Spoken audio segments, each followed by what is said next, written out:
Good evening, everyone. Author R. Weir here, Randy. Hope everybody's had a good day. Just got back from a long 2 week vacation, so haven't done a show for a few weeks. So looking forward to interviewing my next guest. We're going to bring her up here right now, and she was actually lives in the neck of the woods where I was at least for part of our trip. Uh, New York, or not? I'm sorry. Best-selling author Ann Charles. Hey, Hi, Ann. How you doing? doing great, thank you.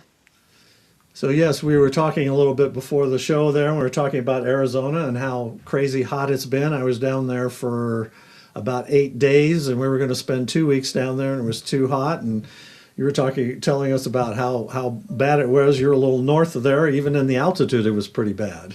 Yeah, it's been hotter than oh man, I keep telling my husband we're last year we kept running 2 weeks behind. Everything seam wise, Mother Nature wise, we were 2 weeks behind. This year we're like a month ahead or more. So it's been a crazy mix up, and we blinked and kind of missed winter here, which is no good because we need that snow.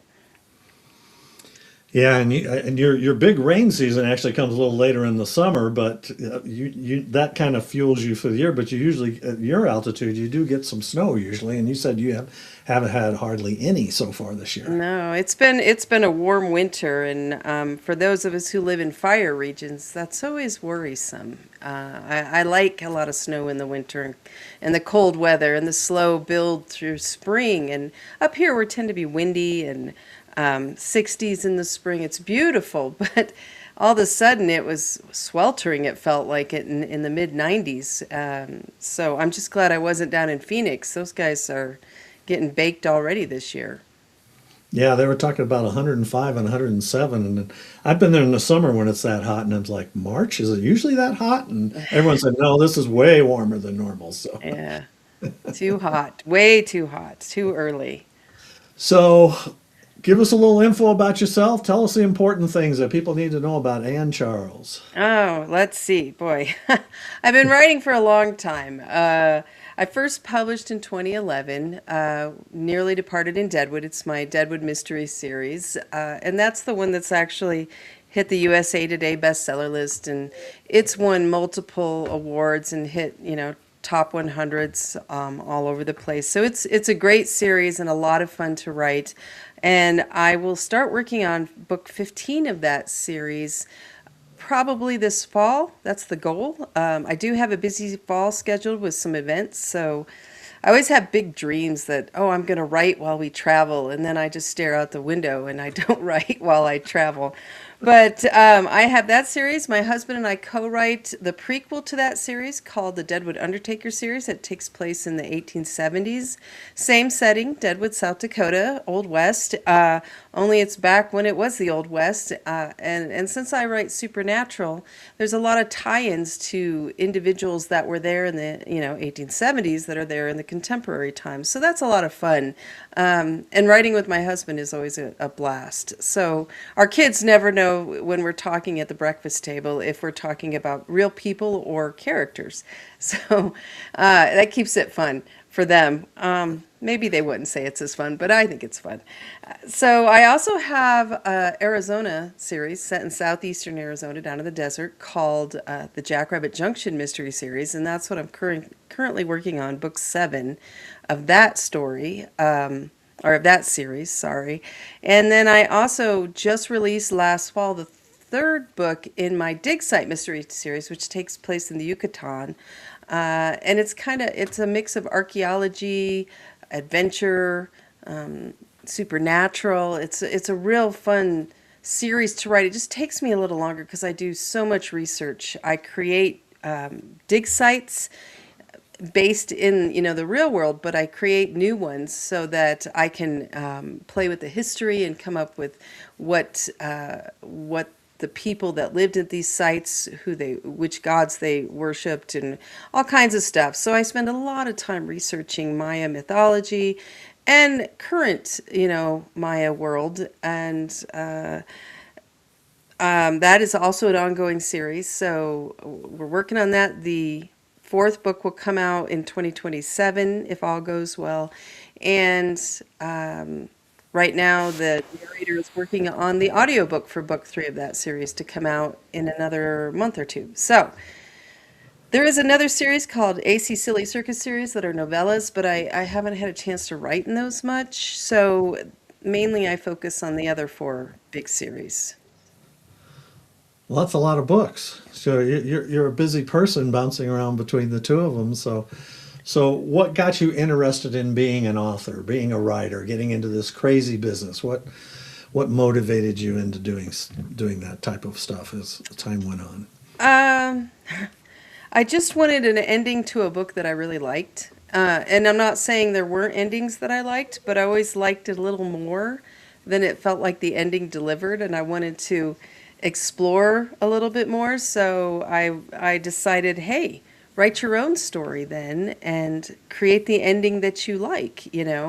And that kind of got me going with creating a book. And I started way back when trying my hand at romance because I'd read a lot of romance. I'd read a lot of westerns. I'd read a lot of Stephen King and, the horror genre. So I had a, feel for a bunch of different kinds, but I thought I can, maybe romance seemed like it would be something I could handle the best, of those genres. And I tried with a couple books and I just didn't do as well until I started throwing dead bodies into the story. And that kind of pulls on the romance a little bit and brings the focus into something else. Now, all my series still have romantic threads through them. So I do still dabble in that. And I enjoy that part of character building, what happens with romance with various characters and how it changes, no matter if they're younger or older. I just still love to include that.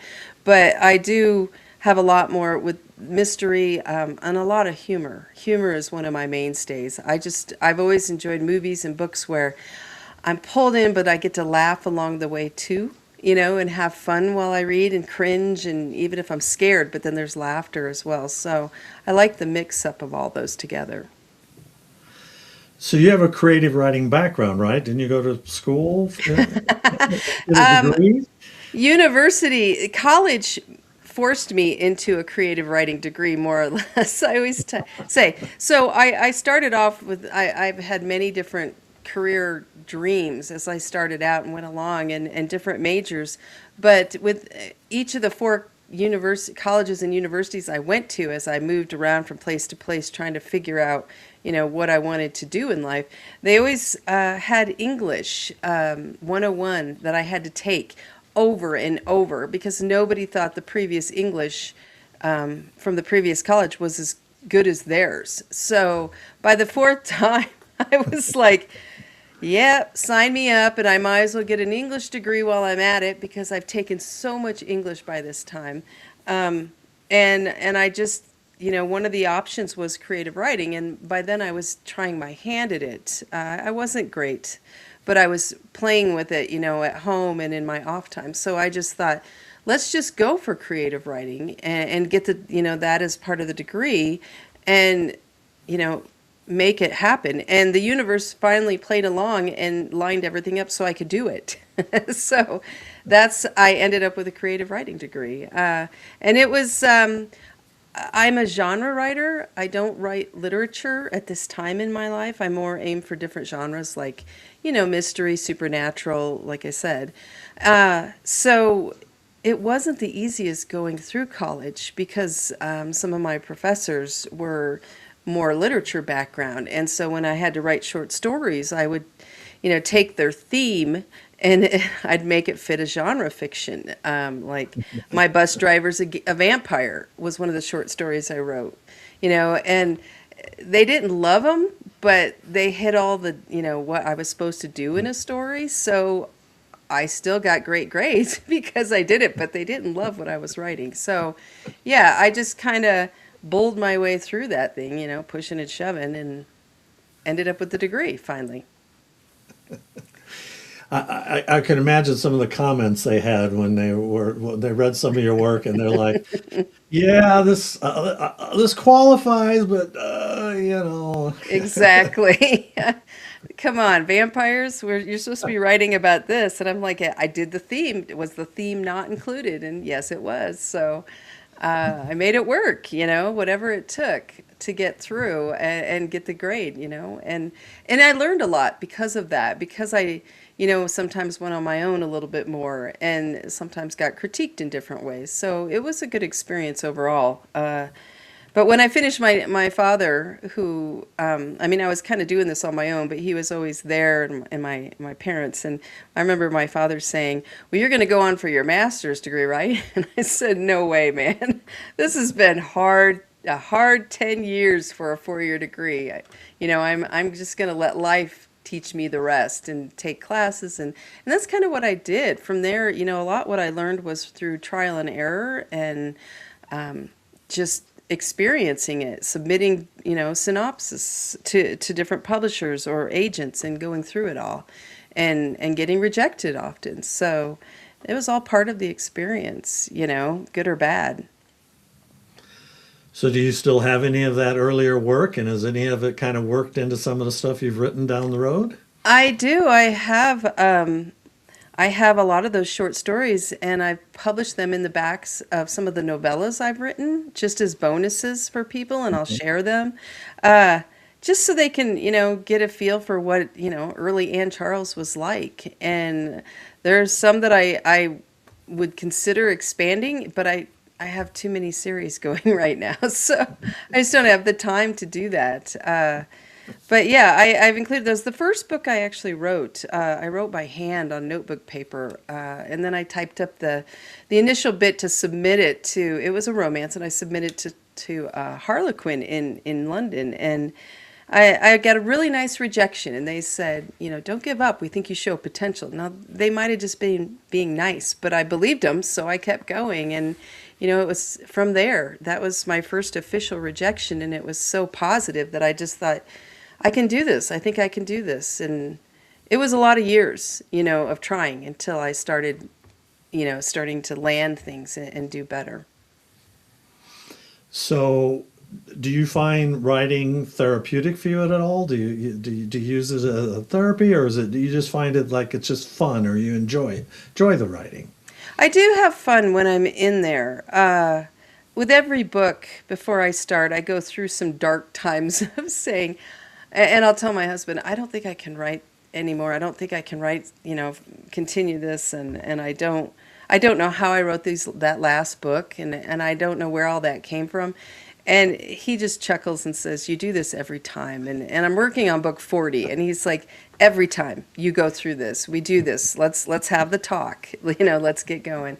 And it's just a matter of putting stuff on the page and getting started. And there's nothing as fun, as creating this story and escaping into it, and then pulling back and going, "Oh, wow, yeah, that's right. It's not winter. It's summer here in Arizona. I'm not winter in Deadwood." And, "Oh, that's right. Life is happening." But, getting taken away by the characters and the story is so much fun. And receiving the positive,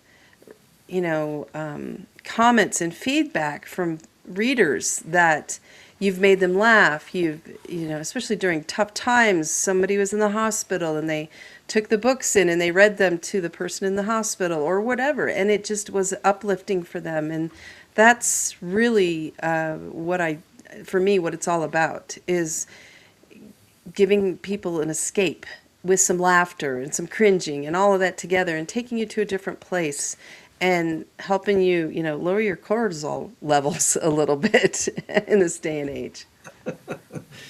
You sound a lot like me. You're talking about your husband. Oh, you do this with every book. You always get going, and there's kind of maybe that little slow start, and it takes you a little bit to get up that hill, and then you get some momentum, and then it's like zoom, and maybe that book just kind of jumps out of you. Maybe that's how it works for you as well. Yes, yeah, and honestly, as you know, writing the book is really just, I equate it to mountain climbing. I had a workshop I did for the South Dakota Festival of Books once that called it book climbing, mountain climbing, or book mountain climbing, I think it was. And it really is like, for me, writing the book, that first draft and all that, when you're done, I'm standing at the top of the mountain, looking out. I made it to the top. But with mountaineering, getting to the top is just part of the journey. You still have to get yourself back down in one piece. And a lot of times that's where people stumble, because going through revisions and going through all the work that it takes to make this, puppy shine and be as error-free as possible. And then the marketing, that is rough terrain as well. So I don't feel like I'm back down to the, base camp until the book's out, we've promoted it, it's going through the process for audiobook, and then, it's up as an ebook and print book, and we're selling it. And then I can finally rest and go, whew, I made it over that mountain. But of course, then you're looking at the next mountain in front of you going, all right, how am I going to climb, that sucker and get to the top? And yet you keep going. You've done a lot of 14ers in your time, it sounds like.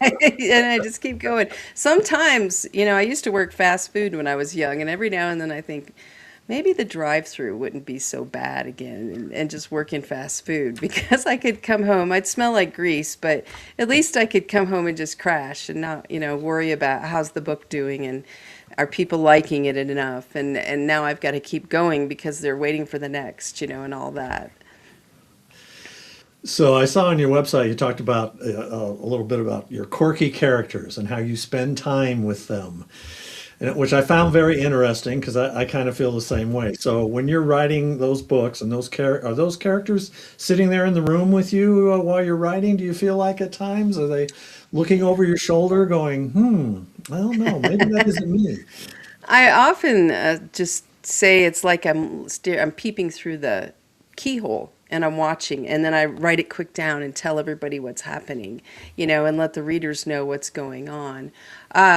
For one book, I think it was the fourth book in my Jackrabbit series, I actually wrote some bloopers scenes that I shared at the end, and that was a real trip, because I had to think, how am I going to do this and show the characters messing up their lines, when they're supposed to be, in the story. So I actually put myself in the story with them as sort of the director, and I'd say, cut, stop, you're doing it wrong. That's not the line. And, the characters would go off on their own and have, make it funny and have, what they wanted to say. And they kept, and I did 3 different scenes, I think, and they would say the wrong lines, or they would purposely ad lib, and have fun. So, and then I'd be like, no, that's not what we're supposed to do, So it was really fun. But to me, that kind of sums it up. It's like I'm directing. I'm very visual.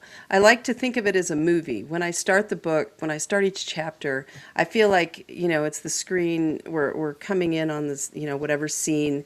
I've got to share where we're at, and I just feel like I'm watching a movie as I write the story. Maybe one day you'll get to direct one of your movies. Huh? One of Oh your boy, books that's in a movie, huh?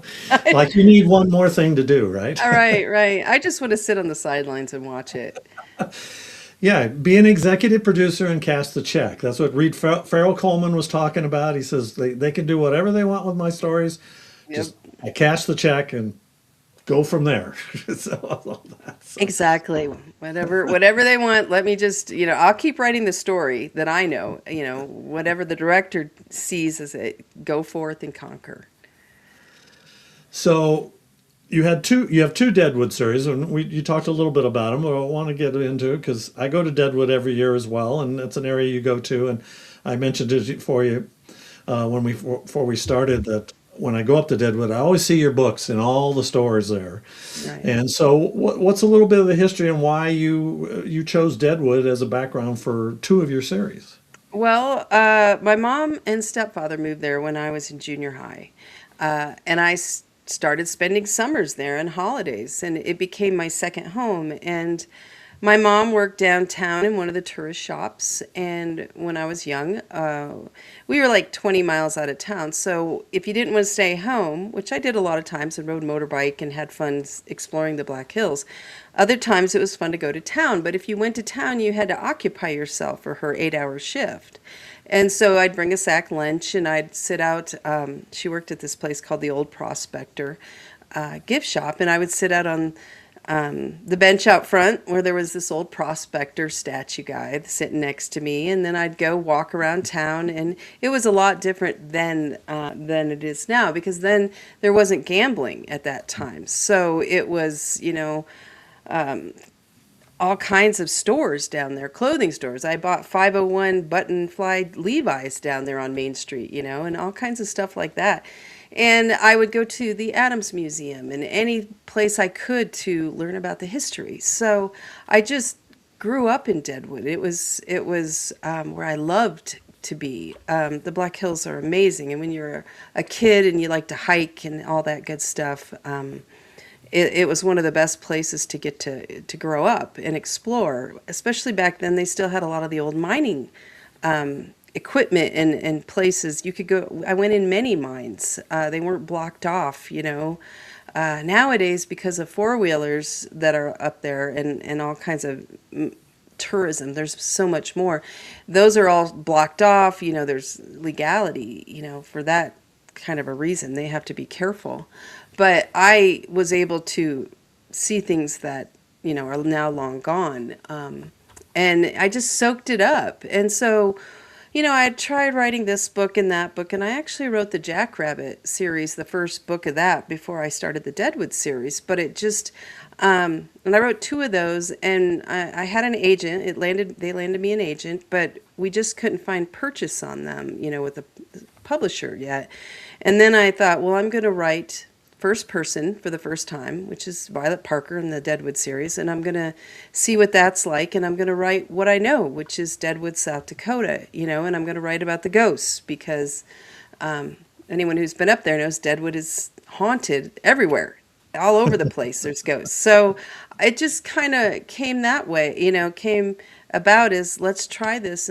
But because I was uncertain about writing in first person, I was needing a setting that I wasn't uncertain about, that I knew so well that I could just, and I wanted to keep it as close to Deadwood and Lead, which is the neighboring town, as close as I could, because my family lived there and they grocery shop there. And you don't want to screw it up, with locals. You want them to go, yeah, she got this right, or she did this right. You don't want them to stop my mom in the grocery store and say, your daughter's doing it all wrong. I'd never hear the end of it from my mother. So I worked with locals to try to get the setting, and the details and the history for the real stuff I wanted to include, the nonfiction, as accurate as I could. And then I, weave in fiction within the stories. So that's what's really cool about the Deadwood series and the Old West version, the Undertaker series, because we work really hard with the locals, with Deadwood History Inc. and all that, those kind of groups, to make them feel as real as possible, so that as a visitor, if you read the books and you love them and you go to Deadwood, it's like you're in the setting. You're walking around. You can see where the cops, where the police station is that I talk about, where the rec center is that some of the characters are at part of the time. So it's really neat that way, and that's why I think the retailers in Deadwood are so wonderful about carrying the books, because it's part of them. The people can take Deadwood home with them, and they want to come back, which is good for all of us. So the first book was this one, right? There we go. Right, Nearly Departed in Deadwood. So you have Dearly there with the D crossed out in an N instead. So borrowing from that. So you said the main, it's written in first person, and the main character you said was Violet? Is that what you said? Violet Parker. She is a single mom of twins that are 9 years old, going on 10, eventually turning 10 throughout the series.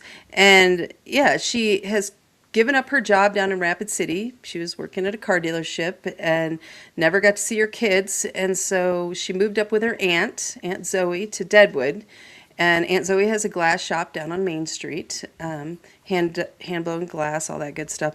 And she moved in with her and brought her kids up. And this way, she's trying her hand at being a real estate agent, and that way she can spend more time with her kids, and fit their schedule better, work around school and stuff like that. So that's how it all kind of starts. But the series is not about the children. It's not, a cozy mystery. This is more of a, what did a friend of mine say, cozy adjacent mystery, because there's horror, in there, and there's also romance, and there's language. So it's not, about some of the wonderful things cozies tend to be about, like quilting, or the cats and dog, different stuff like that. There is a chicken in this series named Elvis that her daughter rescued, but otherwise, and there's other pets that show up over time. But it's really about Violet and finding out she in the beginning she doesn't see ghosts. She doesn't have that ability, but those around her, of course, so many people can. And as the series continues, she comes to find out what she really is, and it's not just a single mom of twins. She has, her family has a history, is supernatural based, and so Violet learns as the series goes on, what her history is, what she is, what she's dealing with as the supernatural grows throughout the series. So it's kind of like a slow burn. You start out with mystery, and there's missing girls, young girls the same age as her daughter, that have just disappeared. And she gets her nose in there because she's afraid for her own daughter. And it's a small town. This is weird. This is scary. And so that's how it all kind of starts, with the mystery, heavy, supernatural, light, and romance, and a lot of humor. I have some great fun characters, but then as it grows into more supernatural along with the mystery. So it's a really fun series, and like I said, I'm going to start 15 later this year, because if I don't, I think people will start hunting me down here in Arizona and put the old Misery idea on me and tie me up till I get it done. So you say it's set in a contemporary time, but you have people coming in from the Right. past of Deadwood as well? Well, because we're dealing with the supernatural, so there's ghosts and there's others, that are not ghosts. They're others supernatural. So there's all kinds of timelines, that certain individuals, are a ghost, is now living for however long. But then there's others that are supernatural beings that have long lives that, are coming into the story. And the fun thing is, with that under the Deadwood Undertaker series that I write with my husband, that's the same setting, it's the same world. It's just 1870s.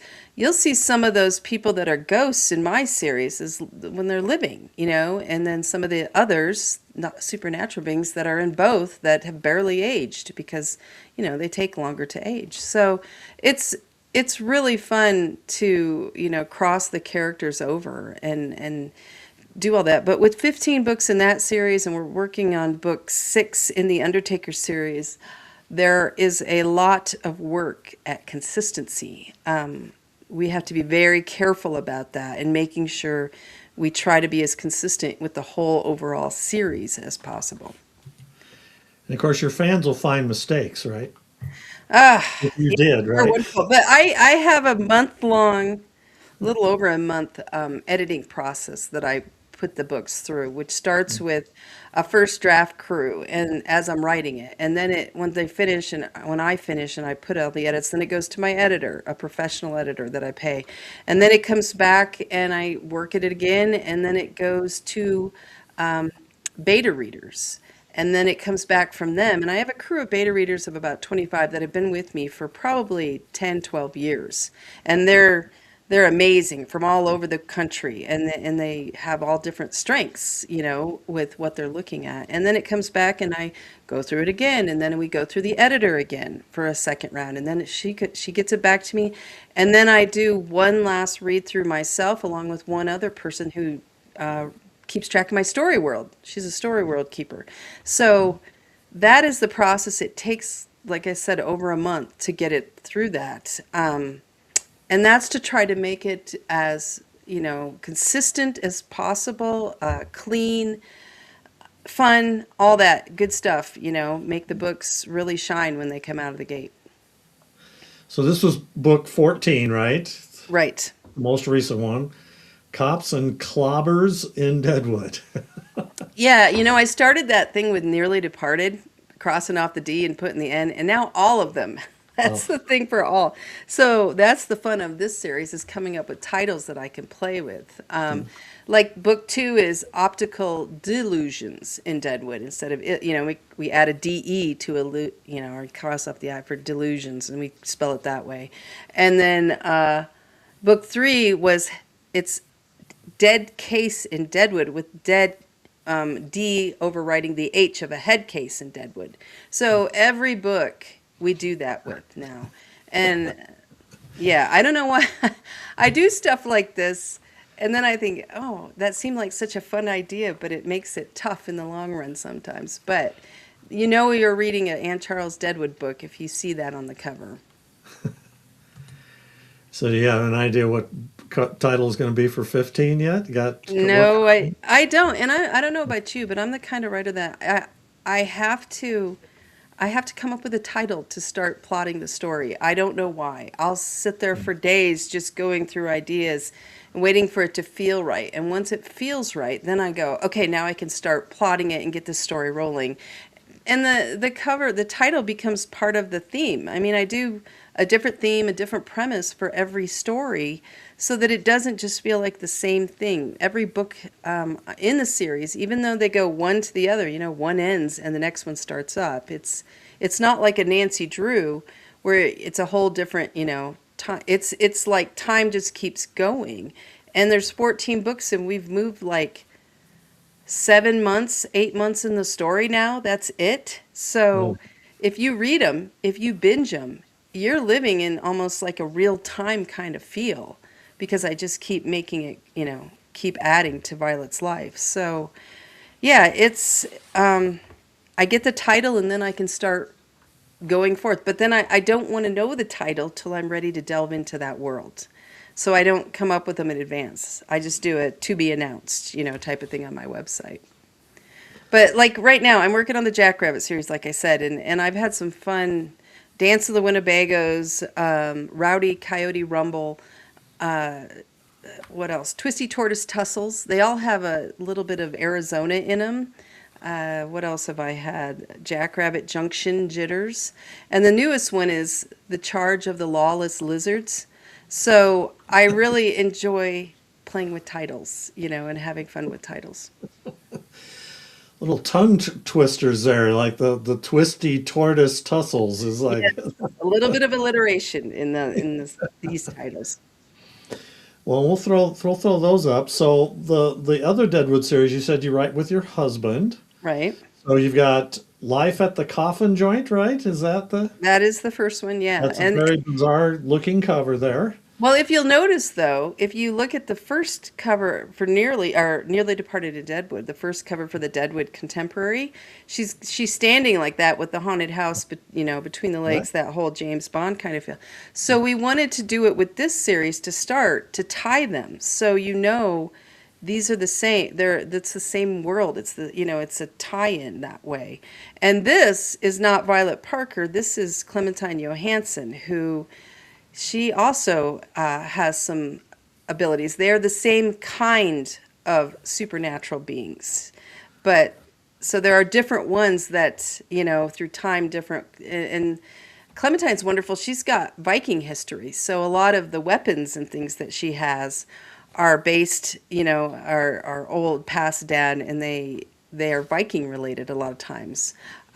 Or she collects them as she, hunts and does her thing. So she's 6 foot. I think she's a 6'1", red-haired, auburn-haired Viking heritage woman in old-time Deadwood. So, and she likes to wear trousers instead of dresses. So, yeah, she has to deal with some rough and rowdy characters. And we have a great time with Clementine, and then it's the crew that's there with her, which are a couple of used to be freighters, that they're gunslingers. They're together. They're almost like brothers, kind of. They're there. We've got some ghosts. We've got all kinds of fun supernatural blended in with those. And so it's a different feel, but they're tied very strongly to each other with some of the same characters in both series. And she's got some interesting nails there. Yeah, that's one of her weapons. Yeah, The claw. Yeah, that's a nasty fun one looking. she has. She's So, pretty tough. is She's she? like, I'd always dreamed of being tall and I'm short. So it's like, oh, if I could be tall and tough like Clementine, it would be wonderful. And yeah, this is the fifth book in this series, the last book that we put out last year. I think it was early last year. Maybe it was. But yeah, and so each each cover in this series so far has been showcasing one of the main characters. So this is one of the characters that's part of the group, and it's like I said, it's the fifth book, and he's you can kind of see he's ghostly looking, so that kind of gives it away. But anyway, you can see the staff he has sticking up. There's some Norse stuff on that, Viking kind of stuff. So there's where we tie all that in. But yeah, this is Old West. If I have guys come up to me at signings to say, I'm interested in trying, which one should I start? I often say, if you like westerns, strong male characters, and all that, start with the Undertaker series. But a lot of them start with Violet too, or if you like to go RVing and adventure and kind of Treasure Island feel. That's where I say start with the Jackrabbit series. And if you like archaeology and Mexico and all that good stuff, and you're into history, the Dig Site series. So yeah, depends on where you come in, what you want to try first. So, how did it come about with you writing that series, the Undertaker series, with your husband? So that's obviously a little different. And how does that process work between the two of you? Because I'm always interested in hearing when you have co-writers. Well, he's the first and only person I've co-written with, and it's probably the last person I'll ever co-write with. I'm just not very good at that. And I maybe things could change. Maybe I could do better. But for now, it's I think I'm hard to work with. So I was writing book 9 of the Deadwood series at the time, Gone Haunting, instead of Gone Hunting, Right. Haunting. And in that, we were watching some series together. And my husband has always been a part of this since the beginning. He's been in the background, whether it's when I'm cussing at my computer because I can't get stuff to work right, he takes over. He's always been helping with formatting and all kinds of stuff behind the scenes. Well, I was writing book 9. We were watching a show on Undertakers, and it was just West, some in Colorado and different places. And I said, I never really see Old West shows with a female Undertaker, do you? And he was like, no, I haven't. So we started daydreaming of an Undertaker from the 1870s. And I've wanted to write Western, Old West stories since I was reading Louis L'Amour and Zane Grey as a kid. But my gosh, with anything you write, you have to be an expert practically in that. And you got to put a lot of research into it. So I was writing 4 series already. I didn't really have time for a 5th.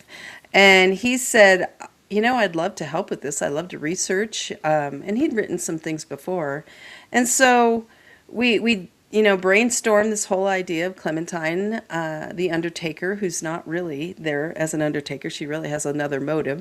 And the whole, the characters, the whole thing, and how I could tie it into my contemporary series.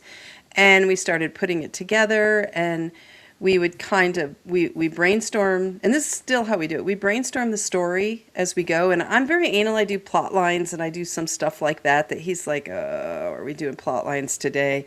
But he goes along, and we do it, and it helps, because then he takes that, and he starts, and he writes first draft, and we just constantly are brainstorming all of it together. And then he goes from there and builds, from that. And then when he's done, I start going through it. And then I will add bits here and there. He'll leave little notes like, so-and-so walked in the room and will dress her appropriately, and put some stuff for the scenery, and and so we just work off each other, and then we'll go through my additions and kind of argue back and forth if we don't agree about what I added or how it changed, or we'll either keep it or change it, and we'll come up with a final that we start sending off through the review process.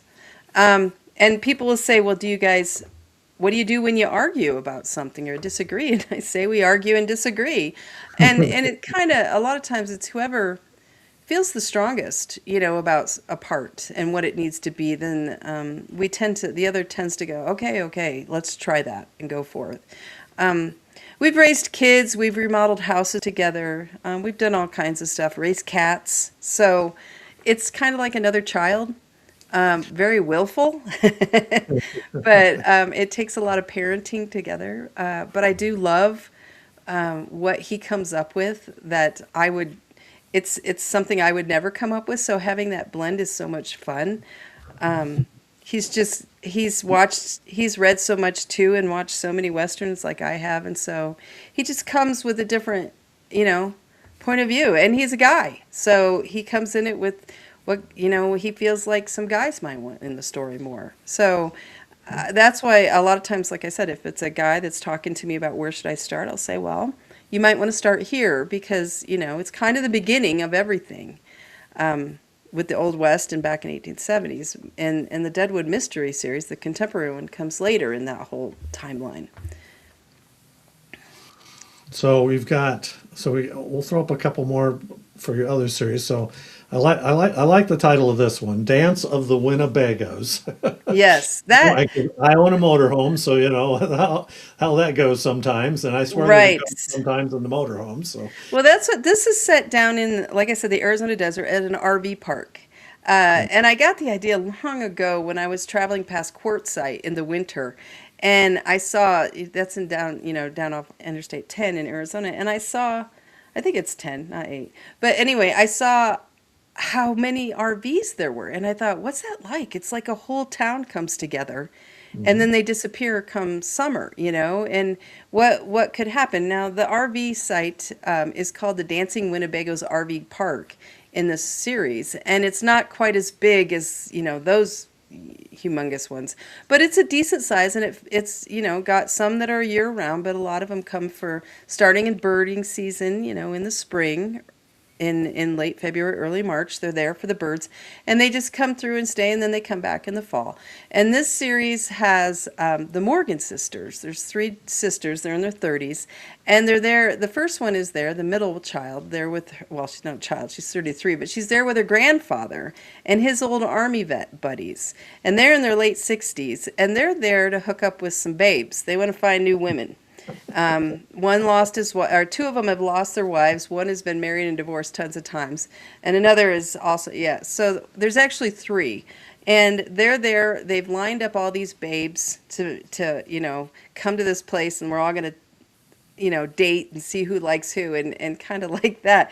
And so she's not really wanted because she's going to mess up what's going on, their vibe, but her mother sent her down because her mother's worried about their father, her father, Claire's grandfather, who has some money. He's retired, and she's worried he'll find some woman that'll, be a gold digger and take all his money. So Claire's job, she's currently out of work again, and her job is to go down and keep an eye on her grandfather and not let any gold digger get a hold of him. So that's kind of the start. And the dog is the grandfather's beagle, who is not warm and fuzzy. He doesn't like Claire. The dog doesn't. So, yeah, and Claire's just been through college class after college class with no degree. She's like the most educated without a degree in the whole family because she's been going off and on to college for years, and she's nosy and curious. So that's where she gets into the, searching for stuff in the desert, and it becomes like Treasure Island because there was a guy there who lived who owned the RV park before, who was not such a great guy. He actually fenced goods for other criminals from all over the world, and he would store them in some of his mines and stuff as they move, and then safely move them. But then he also stole from the thieves. He would skim and keep some for himself. And he passed, but all the stuff's there. And Claire keeps finding it, and it brings bad people because they're looking for the stuff he stole from them. So that's kind of the basis of all that, and then there's Claire. She's in the first one. The second book, we meet the mother, who, and her youngest sister, Kate. So Claire and Kate. And by the third, their oldest sister, Veronica, shows up. They're all coming down from Rapid City, South Dakota. They know Violet Parker. They were neighbors growing up. So Violet's best friend is their cousin. So there you can see character crossovers as they go back and forth. So I have to really work to keep the timelines on both these series kind of like this. So as I have characters going back and forth, no, it all works out that way. So a Jackrabbit Junction mystery. So what is the Jackrabbit Junction? Is that the location of where? That's the name of the fictional town. I made it up. It's actually based, I went there and I found a junction called Three Way. It's a small town. It's just a couple buildings. And then just north is Morenci, Clifton, which is a huge copper mine. And so in my book, there's Jackrabbit Junction, and just a little bit away is Yuccaville, which has huge mines, copper mines. So I take, real world, and then I fictionalized it with everything and built this world there. I got a comment here. This is Chris. Chris is a friend of ours, and she goes to the Deadwood event, and she mentions that you might be doing keynotes together this fall, she said. Oh, maybe at the, Chris, are you talking about the South Dakota is where in she Pierre, lives. in Pierre, maybe in October. Yeah, So that'd be cool. yeah, I get to see her. yeah. She goes to the Deadwood event, and she does the South Dakota Festival of Books. I think also has done it in the past. Yeah, So, yeah. So let me get back. Okay, so you've got, and then the sixth book in that is the tongue twister. yes, Twisty Tortoise Tussles. Yeah, before that was In Cahoots with the Prickly Pear Posse. That's book 5, and that's one of my favorites too. I love that one. Book 3 is The Great Jackalope Stampede. So you can see why, yes, the titles are meant to give you a feel that this is not a dark, super dark mystery. It's it's mystery, but it's a lot of fun. Yeah. And just as a side note, my brother is an artist, C.S. Kunkel, and he helps with the covers. He does the original art. And then my husband takes the original art, scans it, and builds the covers with that original art. And so all the art on our covers, almost all the books, is, it's my brother, C.S. Kunkel, doing the artwork for us. And there's illustrations in a lot of the books that are his as well. Yeah, that's a wild cover.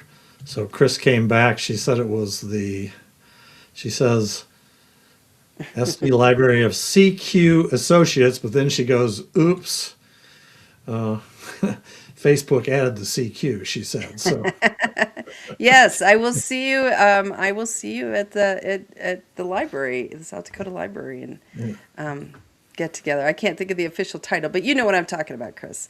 yeah. I'm looking forward to that. It's going to be so fun to see all the librarians. It's going to be really neat. So then your other series, so you've got a new book in your other series. So the book 1 in that one was Look What the Wind Blew In. So Right. this one says witty, captivating, and steamy. Oh, it's so hot down there. If anybody's been down in the Yucatan, Different type especially, of steamy, that kind of steamy. Huh? there's some steam otherwise too. There is some romance in it, but this is mostly just steamy, sweaty. And when I write this series, I'm always, it's usually in the winter, so I can keep cool because I'll go back outside and I'll be like, oh, thank God it's so nice here. But I actually was down there, and I went to Chichen Itza and Coba.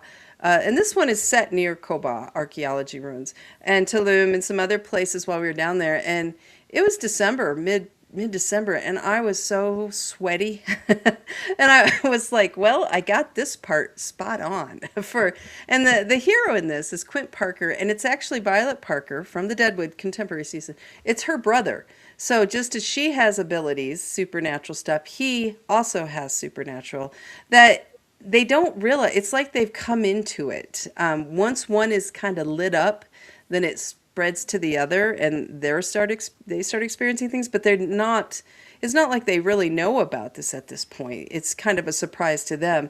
And so now we're down there with the jungle and all the critters there. And Quint Parker just came from, he's a photojournalist. He just came from working up in, I think it's Alaska or Canada in his world. And so he went straight from there to the heat of the jungle. And he is, yeah, when we were in Quint's head, it's hot. He's sweaty.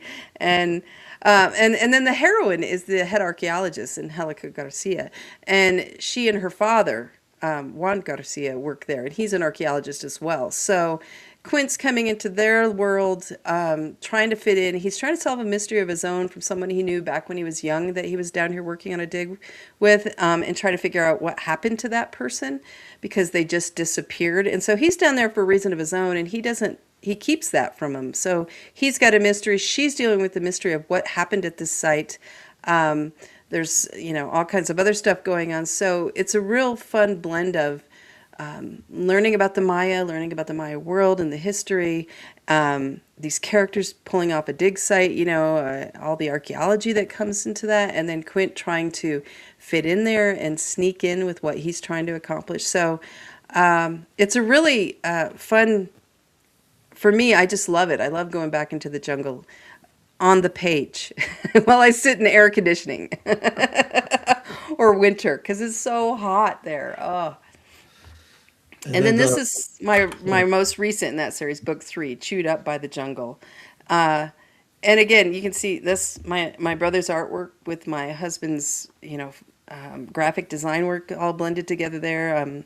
And yeah, they're chewed up by the jungle in many ways. I mean, there's bugs galore. They're going into a site in southern Yucatan up in the highlands more that's by Calakmul. And so that's when you get deeper into the jungle, it gets a little bit rougher. And in this book, they're breaking ground on a site that nobody's been to, but she's assigned she works for the Mexican INA, which is, their archaeology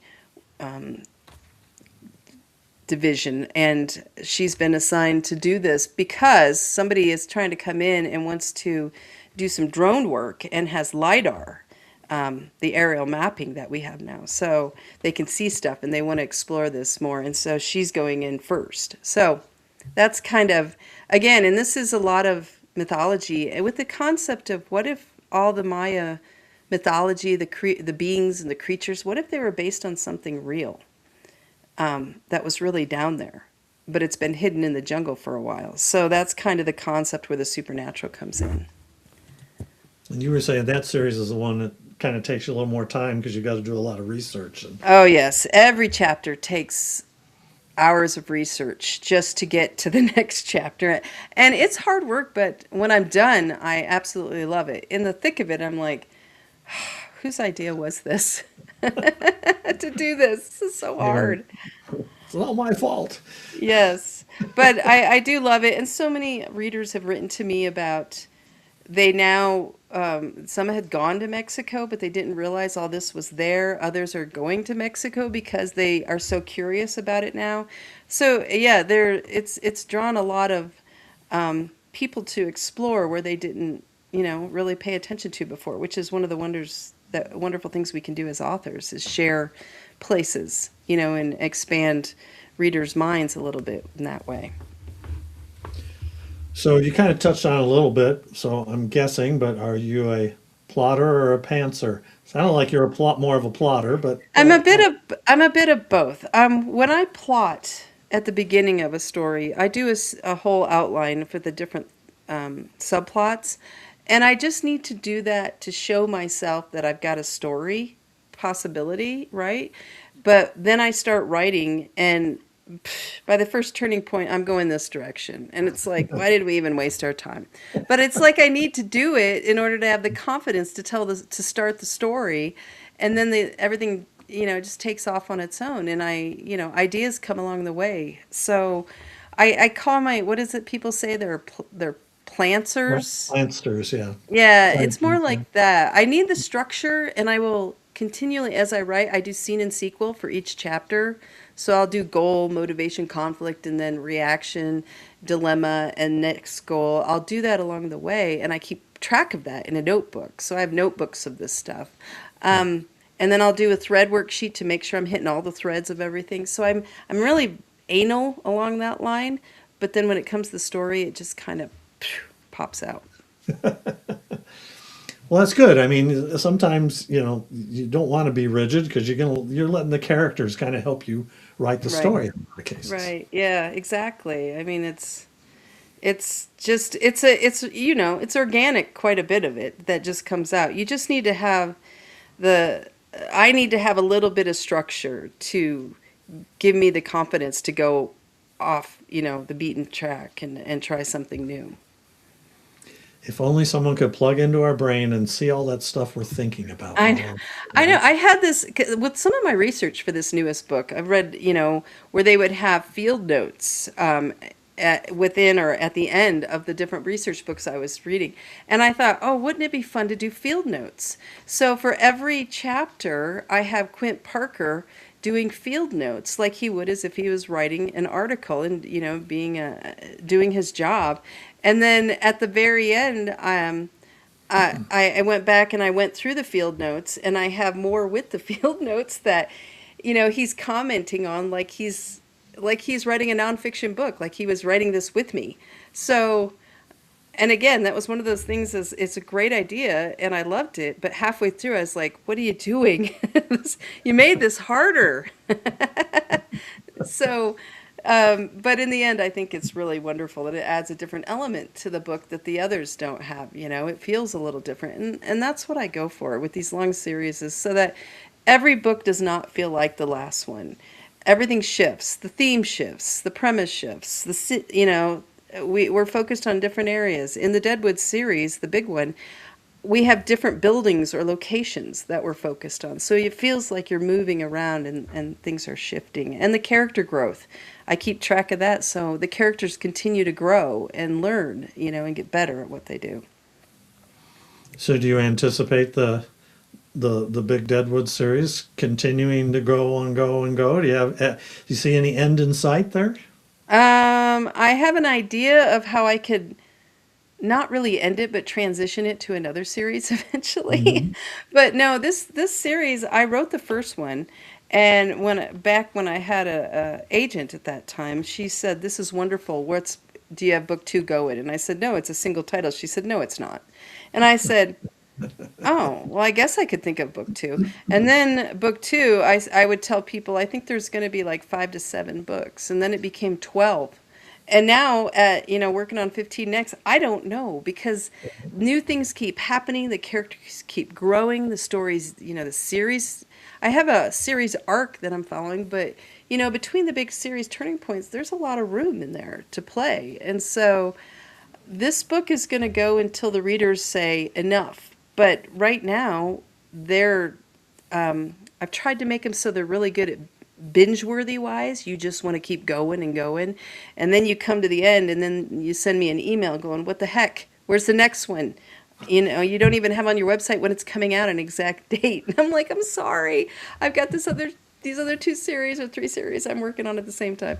So as long as the readers keep enjoying them and I keep having fun writing them, then I think it'll just keep going until I feel like, it's time to transition to something different, and then we'll go from there.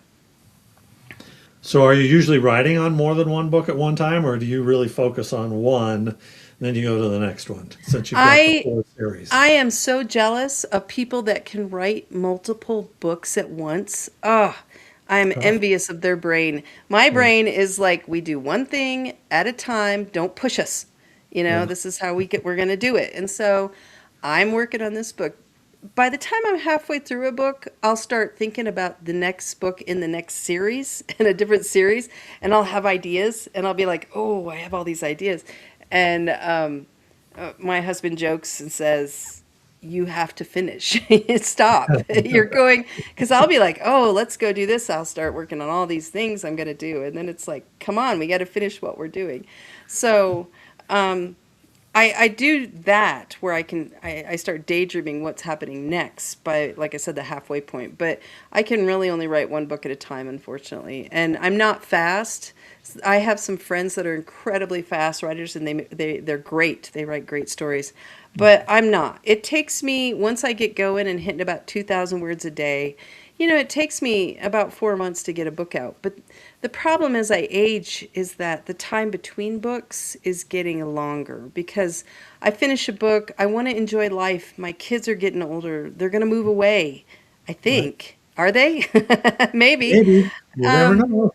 they're going to move away and I want to spend time with them. So I kind of, I'm trying, and my parents are aging. I lost my mom, my in-laws aging. I just kind of want to enjoy the people in my life and not try to crank out so many books at once, and just kind of enjoy life so that when I come sit down, I'm relaxed and I'm happy and ready to write again.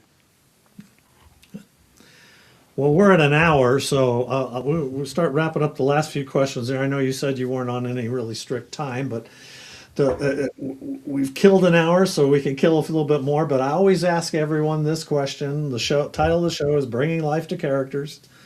So you've got some quirky characters. So what do you do to get those characters to jump off the page that people love to read about? Any magic process in that wild head of yours? When I first started the series, like the Deadwood series, I interviewed each character. I hung out with them, like with Violet. I Yeah. went to the local coffee joint and we had coffee together. And so I have questions like me, colon, and I'd ask a question. And then I'd put some narrative in between, like what she was doing. And then I did that with a lot of the characters in the different series, just to kind of get me going. But now that I'm deep into each one, I I don't know. They're just in there. They're just in here hanging around. And once I settle into it, they just, of course, start talking like so many authors experience. And they just, you know, and you'll have an idea for a scene, or I should say, I'll have an idea for a scene. And what I'm writing, and I'll be typing away, and one character will come in and just say something so out of the blue that'll take me in a direction I never expected. And I'm like, well, okay, well, we'll write that then instead, and it'll go a different way. And that's some of the best stuff. I mean, take the first book, Nearly Departed in Deadwood. I did a bunch of prep work for that, interviewing and all the stuff, character stuff. And I sat down and I wrote the first line, which is the first time I came to Deadwood, I got shot in the ass. And I was like, okay. And it turns out somebody has a shotgun pointed at her. And I was like, who's the shotgun? Who's holding the shotgun? I mean, and it was Old Man Harvey, someone I never even planned. He was not in any of my notes, any of my pre-work. He just showed up. There he was.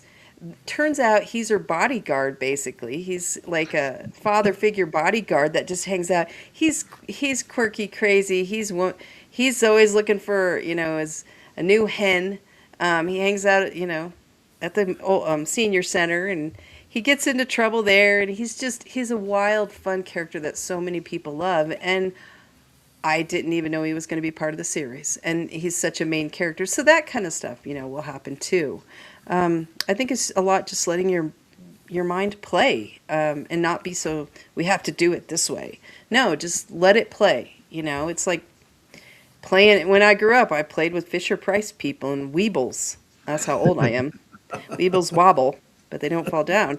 And I'd play with all kinds of stuff. We had a pool table, and I'd say stripes are guys, solids are girls, and I'd go to the dance with the pool balls.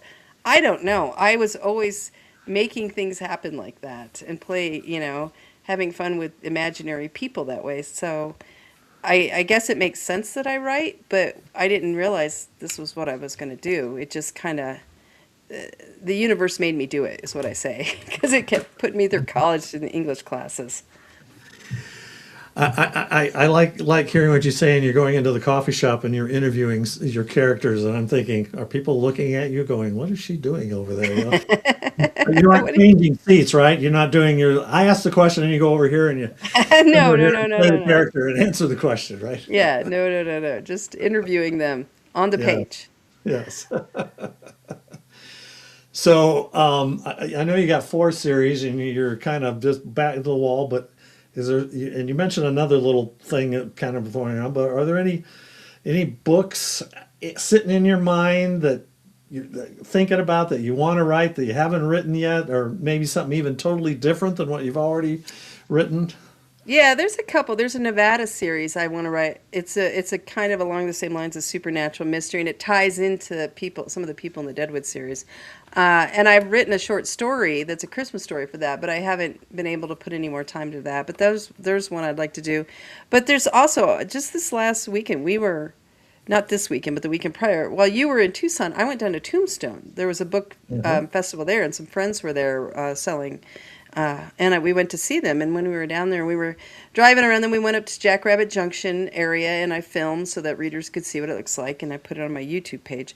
But I had this idea come for a series, and they'd be shorter books, like 40K.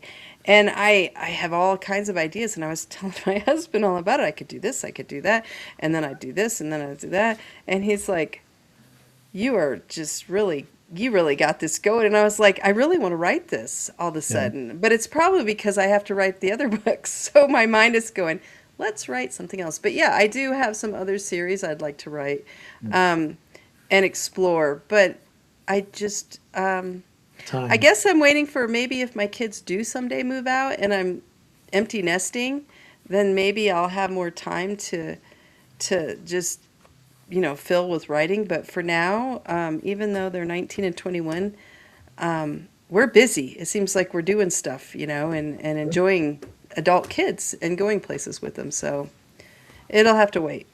Yeah. Well, that's good. So, do you have any advice you give to aspiring authors who want to get into this crazy business? You've been doing it for a long time. Yeah, Been we have, here, and done we that. haven't even touched on marketing with all this. Oh That's yeah, all. That's a marketing. whole nother big Oh, thing. that's crazy. Yeah. Yeah, I feel like I have a master's degree in marketing after, 14 years of being published, 20 plus of starting marketing, because I started marketing before I even published the first book, years ahead of time. I was doing podcasts and stuff back when that was a new thing. Uh, but I guess first of all, recognize that even if you're traditionally published, you have to market. That's a whole side of this business that you need to learn about, study, and here's the trick. As hard as writing can be sometimes, marketing is harder because it changes. Used to change what, once a year? Big shifts would happen. Now it's like every month there's Yeah. something new I have to learn. So 50% of my time is easily spent marketing, like on YouTube, Patreon. I don't do as much Facebook anymore because I've moved over to these other ones where I'm putting more energy. But getting ads, running book bubs, doing all the different stuff you do. So just know going in that it's not what I thought, which was I would write and look out a window at a meadow and just daydream up stories and publish them. It's nothing like that. It's a full career. It'll take everything you have and want more. But you have to set limits at the same time so you don't lose your family. I know authors that have gotten divorced, all kinds of stuff because it's an entrepreneurial business and it'll eat up everything you got, if you let it. So it's wonderful. It's frightening. Reviews can break your heart or make you fly. It's it's a wild ride and just go into it knowing it's not going to be, unless you're very, very lucky, you're not going to win the author lotto and go huge with your first book or your fifth book or, might not even your 10th book. You might have to slug at this a little, slog along and do this for a while to really be successful. But the rewards are heartening and very much worth it, yeah, in the end. And we talked about this a little bit. You're not really traditionally published, right? You're more self-published, independent in Yeah, most and of your work. I do. I am a hybrid published with audiobooks. Hmm. But otherwise, I am independent ebooks, print books. We're a distributor. We distribute. We have a storage unit in Deadwood. We work right direct with retailers all over. And I'm a real mix.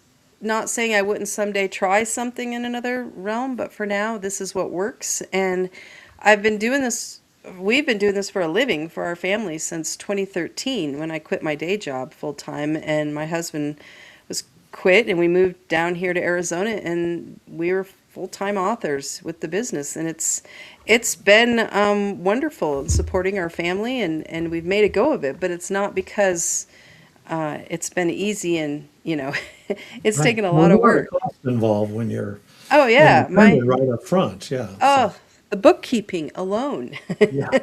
I used to have bookkeeping like this much, that I'd send to my account, Now it's this much in a huge binder and that's a whole nother side of it too. You have to, you know, it's a business. It can be wonderful, but it can also be exhausting. So just one step at a time and persevere.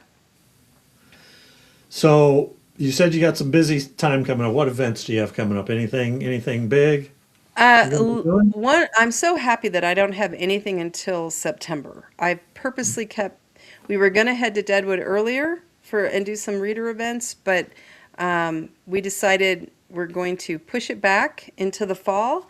And then I have some author stuff I'm doing out of the country that I'm excited to do and hang out with other authors. And we do a lot of brainstorming together and marketing, talk. And then I'm coming back and I'm going to be in South Dakota, I think in early October. Well, I know in early October, the librarian thing, but also at we're going to probably start scheduling some stuff in Deadwood for after that and just swing into Deadwood and hang out for a week and do stuff there with readers and do some book sightings. And then I'm going to Hawaii at the end of that month, and I'm working on some stuff with Hawaii, learning from there and research over there. But and that'll take me through before I know it. It'll be December. It's time to start all over again. Well, I know you mentioned too. It's like when you're traveling so much, you say you're going to write, but you find it difficult to write. And I was just on this trip, and I had my laptop with me, and I think I spent like 3 hours on it actually working on my latest book on the 15, 16 days we were gone.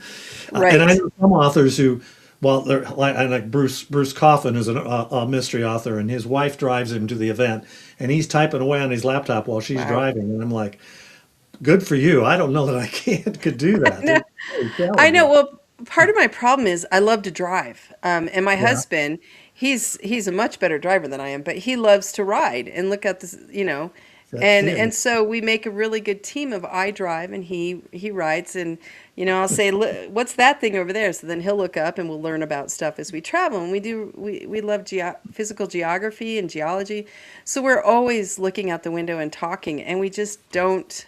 And then when you get to the hotel after driving all day, you're tired. And you just want to watch what's ever on TV and relax. So I just don't. I take the computer.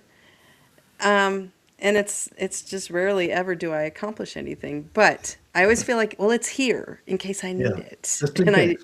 in case I wake up in the middle of the night with this amazing idea, it's here. But otherwise, I mean, I took it to Georgia for this author thing I had in Savannah at the end of February, and I didn't even crack it open.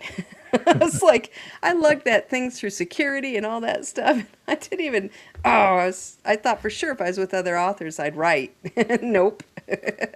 Yeah, because I see some authors, you go to some of these events and they're sitting in the bar with their Oh, laptop and yeah. they're typing away with all the noise around them. And like I can't do that with all the noise. Sorry. They are very dedicated. Hats off to them. For me, I'm the one at the bar that's just drinking and having a good time. And yeah, I'm not good at doing that on the road, but I always think maybe someday I will be. All right, so the best place for people to get a hold of you, I'm assuming, is your website. I looked at your website. You have a lot of good information on there, a lot of links to things. You've got a YouTube page and all kinds of good stuff. So is this the best place for people to get a hold of you at? Yeah, it's a start, and then you can go to connect with me and see all the different places on social media. I often say I'm like a bad disease. I'm all over social media. So if you type in Ann Charles and you say Ann Charles YouTube, it'll take you there. Ann Charles TikTok, Ann Charles Instagram.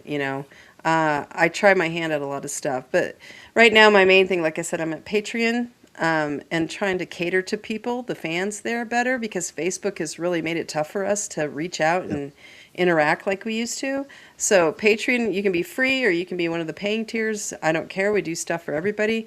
And then YouTube, I'm just really working at YouTube because I'm trying this new thing where instead of constantly pushing stuff out to the algorithms, I'm just creating a place and I try to pull you to come see me and you come visit because it's easier for me to do that. So that's the two main places you can find me at this time. But go to my website, you can see all the books and links to everything from there.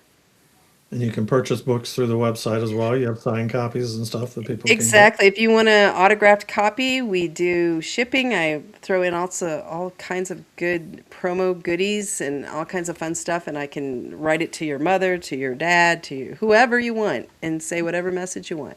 So yeah, you can order through my online store. And do you put out a newsletter? I do. Oh, that's a whole nother part, isn't it? Yes, Yeah. I do a monthly newsletter. I'd like to, I read these things where I should be like a couple times a month, but I really feel like once a month is enough. Yeah. I get newsletters all the time, and sometimes I'm like, whoa, too much. So I do have a monthly newsletter you can sign up for, and we do giveaways that people will draw names. You can win some really fun prizes. Sometimes there's free books from other authors on there, all kinds of stuff. So, yeah, you can sign up for that on my website as well. Great. We're about an hour and 15 minutes. I think we covered a lot. Anything else you?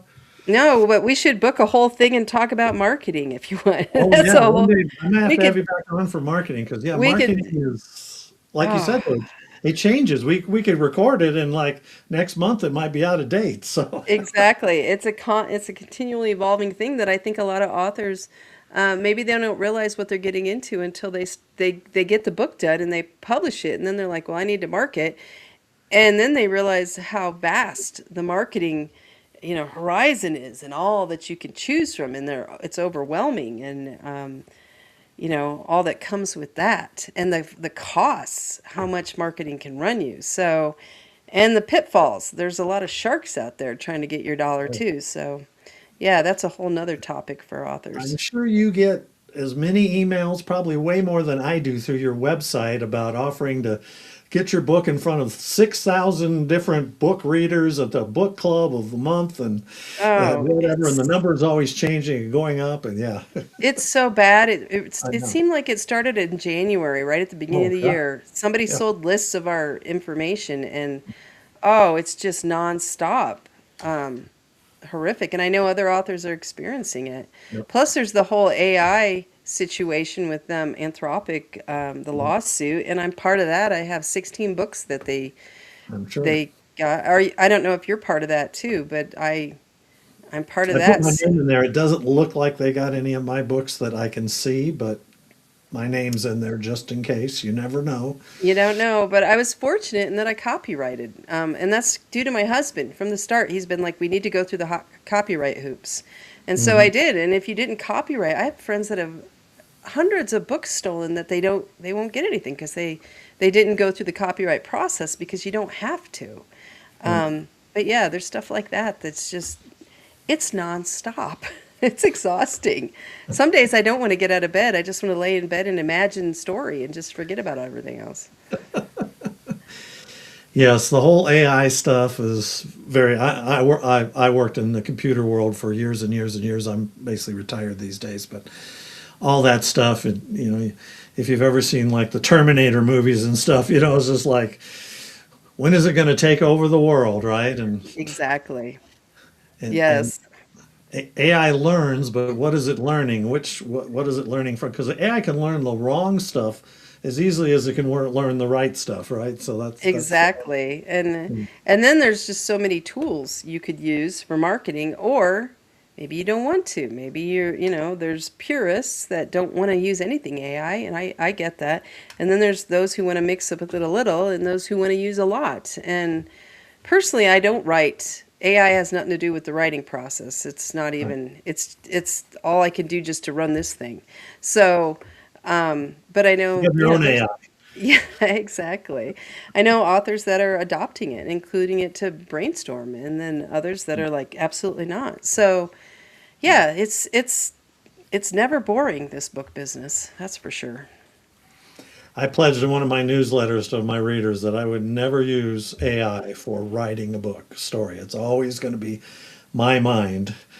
Whatever Yes. crazy ideas I have enough of them. I don't need a computer to make them up for me, at least yet. Maybe one day, but I don't. To me, that isn't real writing. And I know Reed Fell Coleman talked about that once, and he said the one thing about AI, he said, it can write and write and write, but it has no soul, is what he told me. As an That's author, you have soul, and it can't imitate that, at least not yet. right. Right. But one of the things I've talked about with other writers that are involved in the Anthropic website is are stealing in that website, that they've taken our words is, so they took our words. Now, how do you feel about using AI in marketing since our words helped create that, you know? You're using your own words. And so I it's just a moral question of, do I use it to maybe write some marketing copy, or do I write my own marketing copy? But my words help create that language. So can I use it without feeling guilty about it or not? So yeah, it's brought up all kinds of interesting conversations for authors and others in the world. Yeah, it is quite a big debate. So I just have to ask you one more thing about marketing. Do you do Amazon ads? Um, Not yet. I've done Facebook, I've done Google. Um, I do a lot of BookBub. I get pulled for BookBub featured, that kind of Right. stuff. But I have not done Amazon ads yet. And one of I know I have a lot of friends that do, and there's some good stuff, and some people say, well, it doesn't really work well for me. So, Yeah. um, I I'm just throw kind away of, mine when I use well, Amazon ads. I'm not sure. My issue is, so Chubby Chipmunk Chocolates. I love that place in Deadwood. If you're there, Yeah. definitely stop and say hi. They're wonderful. They have great chocolates. I sell so many books through their wonderful store. And it's not a bookstore.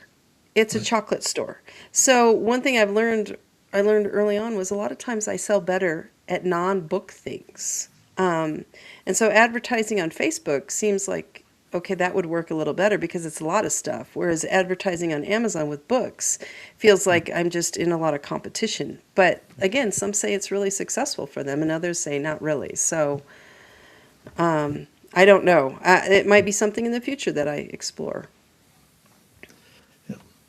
All right. Well, thank you, Anne.